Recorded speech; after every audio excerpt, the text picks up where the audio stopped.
On behalf of His Excellency, the President of the Gambia, Sheikh Professor Dr. Alhaji Yahya AJJ Jammeh, the government and people of the Gambia, I welcome you all to this historic joint opening ceremony of the 59th session of the African Commission on Human and People's Rights and the 28th ordinary session of the African Committee of Experts on the Rights and Welfare of the Child. The government and people of the Gambia are delighted to have you here today, and we are happy and delighted to host this historic joint session, and it is my fervent hope that you will have time to explore and enjoy our beautiful country, the smiling coast of Africa.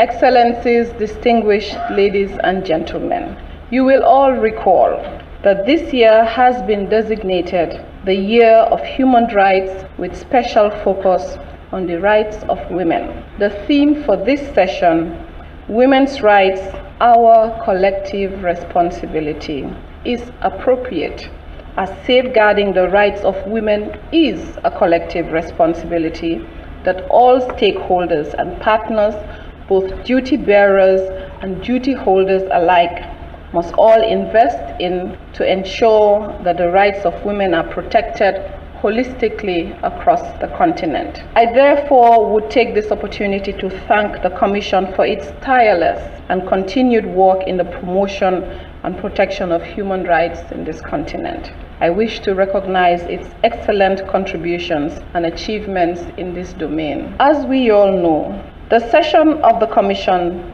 is very important. It's an important forum for all stakeholders to carry out an objective assessment of the effective implementation of our obligations under the African Charter on Human and People's Rights, within which the Commission plays a very pivotal role.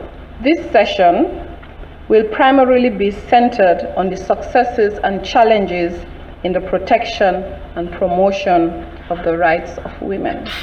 Excellencies, distinguished delegates, you will agree with me that women across the African continent have come a very long way since the inception of the Banjul Charter. There have been many obstacles along the way. Some, however, have resulted in numerous milestones celebrated. We must recognize and celebrate the work of women who served as inspiration to other women, and most importantly to younger generation, in recognizing that they too can achieve success, and in the belief that women can be economic powerhouses and afford to provide and support their families. Little girls around this continent can dare to dream that one day they too can become presidents, vice presidents, ministers, heads of international institutions, etc., etc. Whilst highlighting the progress made by women in positions of power and responsibility,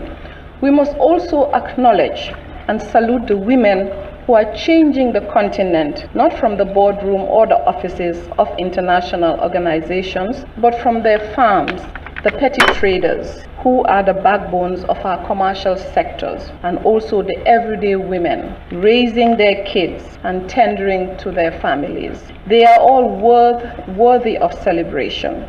Many times, these women are not factored in when successes are celebrated, but they play a very crucial role in the day in their homes, shape and nurture leaders of tomorrow.